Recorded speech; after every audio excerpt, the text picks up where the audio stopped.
ശുചിത്വ കേരളം സുന്ദര Keralam green Kerala express നിങ്ങൾക്കായി അവതരിപ്പിക്കുന്നത് ശുചിത്വ മിഷൻ. എന്റെ കേരളം മാലിന്യമുക്തം.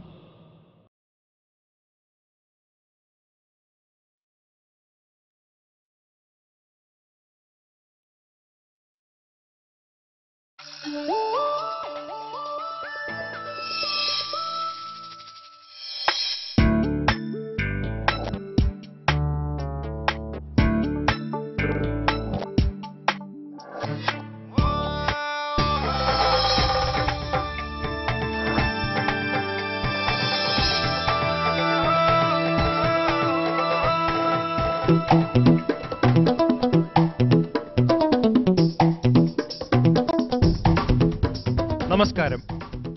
ഗ്രീൻ കേരള എക്സ്പ്രസിന്റെ മനോഹരമായ മറ്റൊരു അധ്യായം കൂടി ഇവിടെ ഇതിൽ വിരിയുന്നു.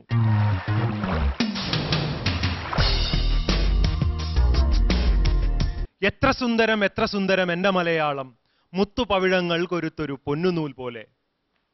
കവി പാടിയ പാട്ടിന്റെ പൂർണ്ണമായ ഭാവഗരിമ ഉൾക്കൊള്ളാൻ നമുക്ക് കേരളത്തിലെ ഗ്രാമങ്ങളിലൂടെ യാത്ര ചെയ്യാം. എന്താണെങ്കിലും ഗ്രീൻ കേരള എക്സ്പ്രസിന്റെ ഈ യാത്രയിൽ വിധികർത്താക്കളായി നമ്മളോടൊപ്പം ചേരുന്നു doctor K P Kannan, former director CDS, doctor Vineetha Menon, miss Nirmala Sanu, mister Haley, കൂടാതെ നമ്മുടെ പ്രിയപ്പെട്ട താരം പത്മപ്രീ. ഗ്രീൻ കേരള എക്സ്പ്രസിന്റെ ഈ മത്സരവേദിയിൽ കടലുണ്ടി ഗ്രാമപഞ്ചായത്തിനെ നമുക്ക് സ്വാഗതം ചെയ്യാം.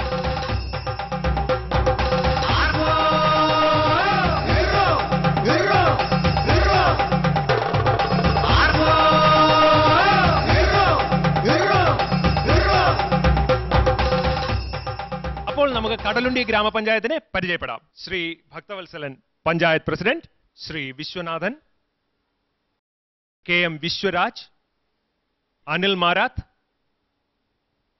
Miss Sheeja and miss Khadeeja. Panchayat പ്രസിഡന്റിനെ വേദിയിലേക്ക് സ്വാഗതം ചെയ്യുന്നു. സർ, നമുക്ക് എങ്ങനെയാണ് ലോകത്തിനെ പരിചയപ്പെടുത്തി കൊടുക്കാൻ പറ്റുക കടലുണ്ടി ഗ്രാമപഞ്ചായത്തിനെ? കടലുണ്ടി പക്ഷിസങ്കേതത്തിൻ്റെ നാടാണ്. വിദേശികളായ ഒരുപാട് പക്ഷികൾ എത്തിപ്പെടുന്ന ഒരു പ്രദേശമാണ്. അതുപോലെ തന്നെ തബല വാദനത്തിൽ 101 മണിക്കൂർ ഗിന്നസ് റെക്കോർഡ് ഭേദിച്ച സുധീർ കടലുണ്ടിയുടെ നാടാണ്. കൂടാതെ നമ്മുടെ കേരള സാഹിത്യ അക്കാദമിയുടെ സെക്രട്ടറി പുരുഷൻ കടലുണ്ടി നമ്മുടെ നാട്ടുകാരനാണ്. ഇങ്ങനെ ഒട്ടേറെ വിശേഷങ്ങൾ കടലുണ്ടിയെ സംബന്ധിച്ചിടത്തോളം. എന്താണെങ്കിലും കടലുണ്ടി ഗ്രാമപഞ്ചായത്തിനെ കുറിച്ച് ഏറെ അഭിമാനിക്കുന്നു, ഏറെ പറയാനുണ്ട് ഈ ഗ്രാമപഞ്ചായത്ത് പ്രസിഡന്റിന്. എന്താണെങ്കിലും കടലുണ്ടിയുടെ കാഴ്ചകൾ കണ്ട് നമുക്ക് തിരിച്ചു വരാം.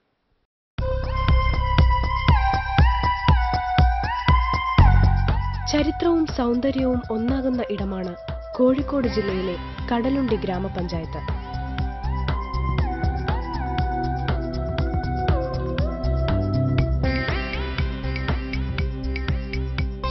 ഇത് കണ്ടൽ കാടുകൾ. ഈ പ്രദേശം ഇന്ന് ഏറെ ശ്രദ്ധയാകർഷിക്കുന്ന ഒന്നാണ്. കാരണം ഇതാണ് കേരളത്തിലെ ആദ്യത്തെ കമ്മ്യൂണിറ്റി റിസർവ്. കടലുണ്ടി, വള്ളിക്കുന്ന് പഞ്ചായത്തുകളിലായി 150 ഏക്കറോളം വരുന്ന ഈ ജൈവവൈവിധ്യം ദേശാടന പക്ഷികളുടെ സങ്കേതമാണ്.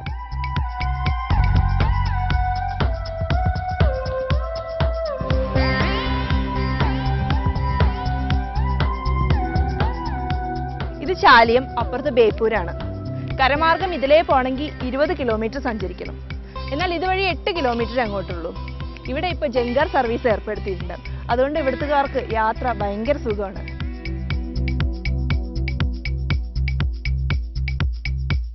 ഗ്രാമപഞ്ചായത്തിന്റെ നേതൃത്വത്തിൽ ഏർപ്പെടുത്തിയിരിക്കുന്ന ഈ ജങ്കാറിൽ 15ലേറെ 4 ചക്ര വാഹനങ്ങൾക്കൊപ്പം സാധാരണ യാത്രക്കാർക്കും സഞ്ചരിക്കാൻ സാധിക്കുന്നു.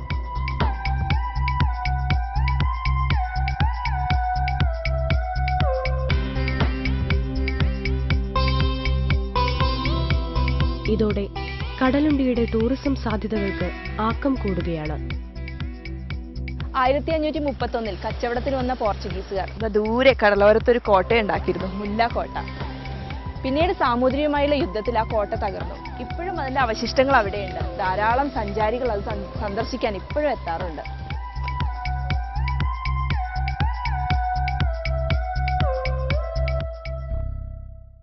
കടലുണ്ടിയുടെ ഗ്രാമ സൗന്ദര്യം നമ്മൾ കണ്ടു കഴിഞ്ഞു. പക്ഷേ വികസനത്തിന്റെ കാര്യം പറയുമ്പോഴേക്കും നമുക്ക് പഞ്ചായത്ത് പ്രസിഡന്റിനോട് തന്നെ ചോദിക്കാം. ലോകത്തിന് മുന്നിൽ താങ്കളുടെ പഞ്ചായത്ത് അവതരിപ്പിക്കുന്ന വികസന മാതൃക എന്താണ്? പഞ്ചായത്തിന് ഒന്നാമതായി അവതരിപ്പിക്കാനുള്ളത് വേനൽപ്പച്ച എന്ന പേരിൽ ഒരു സമഗ്ര കാർഷിക വികസന പദ്ധതിക്ക് പഞ്ചായത്ത് രൂപം നൽകി. കഴിഞ്ഞ 3 വർഷമായി ഈ പദ്ധതിയുടെ വലിയ ജനകീയ പ്രവർത്തനങ്ങളും നല്ല ഉൽപ്പാദനവും ഉണ്ടായിക്കൊണ്ടിരിക്കുന്നു. രണ്ടാമതായി വിദ്യാഭ്യാസ കായിക മേഖലയിലുള്ള പ്രവർത്തനങ്ങളാണ് നമുക്ക് മുന്നോട്ട് വെക്കാനുള്ളത്. അതുപോലെ തന്നെ പരിസ്ഥിതി സൗഹൃദ പ്രവർത്തനങ്ങൾ. പരിസ്ഥിതി സൗഹൃദ പ്രവർത്തനങ്ങളുടെ Kadalundi community reserve wild life act പ്രകാരം കടലുണ്ടി കമ്മ്യൂണിറ്റി റിസർവ് രൂപീകരിക്കുകയുണ്ടായി. പക്ഷിസങ്കേതവും കണ്ടൽക്കാടുകളും നിറഞ്ഞ പ്രദേശം, അതിൻ്റെ ജൈവസമ്പത്ത് ഞങ്ങൾ സംരക്ഷിച്ചുകൊണ്ടിരിക്കുന്നു. കടലുണ്ടി ഗ്രീൻ ബെൽറ്റ് എന്ന പേരിൽ ഈ വർഷം 1,00,000 മരം നടാൻ ലക്ഷ്യമിട്ടുകൊണ്ടുള്ള മറ്റൊരു പദ്ധതിക്കും ഇപ്പോൾ നടന്നുകൊണ്ടിരിക്കുക. ഇനി എൻ്റെ സഹപ്രവർത്തകയായ നിസ കടലുണ്ടി ഗ്രാമപഞ്ചായത്തിൽ കണ്ട കാഴ്ചകളാണ്. ആ കാഴ്ചകളിലൂടെ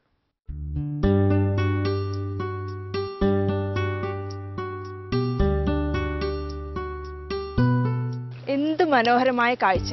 ഒരു ഭാഗത്ത് പുഴ, മറ്റേ ഭാഗത്ത് കടല്. ഈ പാലം തീരുന്നതോടെ കോഴിക്കോട് ജില്ല തുടങ്ങുകയാണ്. കോഴിക്കോട് ജില്ലയിലെ കടലുണ്ടിയിലേക്കാണ് ഞാൻ പോകുന്നത്. 4 വശവും വെള്ളത്താൽ ചുറ്റപ്പെട്ട് കിടക്കുന്ന ഒരു ചെറിയ ദ്വീപാണ് കടലുണ്ടി ഗ്രാമപഞ്ചായത്ത്.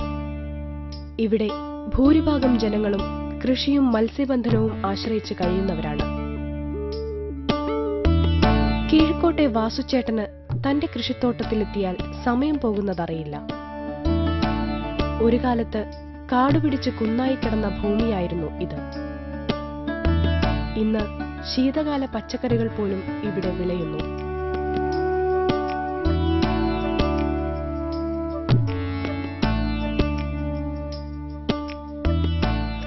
പച്ചക്കറി കൃഷി തുടങ്ങാനുണ്ടായ മുന്നൊരുക്കങ്ങൾ എന്തൊക്കെയായിരുന്നു? ഇത് കാട് പിടിച്ചെടുക്കുന്ന കുന്നിൻ ചെരുവായിരുന്നു. അത് വെട്ടി നിരപ്പാക്കി 43 സെന്റുള്ള സ്ഥലം വെട്ടി നിരപ്പാക്കി ഈ കൃഷിക്ക് അനുയോജ്യമാക്കിയ. ഇപ്പൊ ഇവിടുത്തെ വിളവെടുപ്പൊക്കെ വിളവെടുപ്പ് ഏകദേശം 2 മാസത്തോളമായിട്ട് വിളവെടുപ്പ് തുടങ്ങി. ഇവിടെ അടുത്തുള്ള ലോക്കൽ ആയിട്ടുള്ള കടകളിൽ ഒക്കെ കൊടുത്തിരുന്നു. ഇപ്പം മലബാർ മഹോത്സവത്തിന് മാത്രമായിട്ട് തന്നെ 300 കിലോ കൊടുത്തു. ഇപ്പോൾ 600 കിലോയിലധികം സാധനം കൊടുത്തു കഴിഞ്ഞു. കൃഷിയിടങ്ങളുടെ കുറവും ജലസേചന സൗകര്യക്കുറവും പലപ്പോഴും കർഷകർക്ക് പരിമിതികൾ സൃഷ്ടിച്ചു. ഗ്രാമപഞ്ചായത്തിന്റെ സമഗ്ര കാർഷിക വികസന പദ്ധതിയായ വേനൽപ്പച്ചയാണ് ഇത്തരത്തിൽ കൃഷിയിറക്കുവാൻ കർഷകരെ സഹായിക്കുന്നത്. എന്താ ചേച്ചി ഇപ്പൊ നടന്നത്? ചീരയല്ലേ? അപ്പൊ വെണ്ട, വഴുതന അങ്ങനെയൊക്കെ ഉണ്ടോ?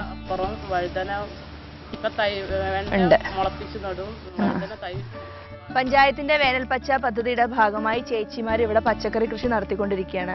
ഇവിടെ നെൽകൃഷിയായിരുന്നു, അത് കൊയ്ത്തു കഴിഞ്ഞു. അടുത്ത ഘട്ടമായിട്ടാണ് പച്ചക്കറി നടുന്നത്. വാഴ, പച്ചക്കറി, നാളികേരം, കിഴങ്ങുവർഗ്ഗങ്ങൾ എന്നിവയുടെ കൃഷി കൂടുതൽ സ്ഥലങ്ങളിലേക്ക് വ്യാപിപ്പിക്കുവാൻ ഈ പദ്ധതിയിലൂടെ പഞ്ചായത്തിന് കഴിഞ്ഞു. പദ്ധതിയുടെ ഭാഗമായി ഇവിടെ കൂട്ടുകൃഷിയും അനുവർത്തിച്ചു വരുന്നുണ്ട്.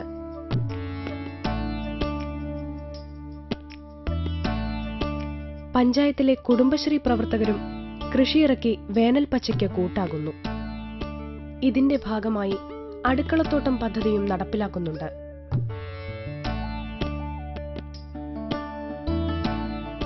ചേച്ചി, വേനൽപ്പച്ച പദ്ധതി വന്നതുകൊണ്ട് എന്തൊക്കെ ഉപകാരങ്ങളാണ് ഉണ്ടായിട്ടുള്ളത്? കന്ന്, വളം, വിത്ത് എല്ലാ സാധനങ്ങളും കൃഷിഭവന് തരും. ജൈവ കൃഷിയായിട്ട് ചെയ്യണം. കൃഷിഭവൻ വഴി മഴക്കാലത്ത് പറമ്പിലൊക്കെ ഉണ്ടാക്കും. വേനൽക്കാലം വന്നാൽ വയലിലും ഉണ്ടാക്കും. വയലിലെ കൃഷിയാണ് ഏറ്റവും ആദായകരം. പ്രാണിയോ കീടങ്ങളോ ഒന്നും ഉണ്ടാവില്ല വേനൽക്കാലത്ത് ഉണ്ടാക്കുമ്പോൾ.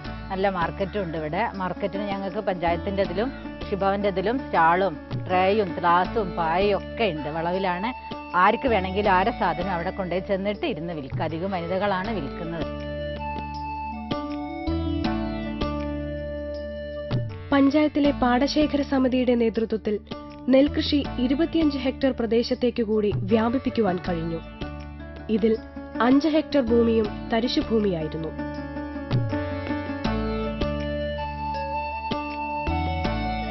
കൃഷി വ്യാപിപ്പിക്കുന്നതോടൊപ്പം പുതിയ വിപണികൾ കൂടി കണ്ടെത്തുകയാണ് ഇവർ. ഞാനിപ്പോ മലബാർ മഹോത്സവം നടക്കുന്ന സ്ഥലത്താണ് നിൽക്കുന്നത്. ഇവിടെ കടലുണ്ടി പഞ്ചായത്തിന്റെ 1-2 സ്റ്റാൾ ഉണ്ട്. ഞാൻ ഒന്ന് പോയി നോക്കട്ടെ.